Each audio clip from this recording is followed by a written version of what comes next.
Ces normes qui étouffent les agriculteurs, est-ce qu'on marche sur la tête? Question donc chaque matin sur l'actualité, et évidemment sur les agriculteurs et ces affaires de normes et de millefeuilles administratifs.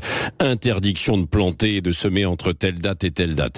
Interdiction de curer un cours d'eau. Obligation de déclarer en 3 ou 4 exemplaires des travaux. Obligation de faire ceci, de faire cela. Il y a des dizaines et des dizaines d'exemples qui rendent dingues les agriculteurs. Pour bien comprendre cette autre histoire justement, de quelqu'un qui venait de l'industrie et qui voulait s'installer en agriculture. Il pensait avoir tout vu, dit-il, en industrie. Eh bien là, pour son projet agricole, il a vu défiler les administrations et contrôleurs de toutes sortes. Une dizaine d'organismes publics et parapublics qui sont venus lui rendre visite. Et à chaque fois, il venait, dit-il, à 2-3 personnes, pas vraiment pour conseiller, mais plutôt pour l'informer des contraintes auxquelles il devait se soumettre. Au passage, il a demandé des aides.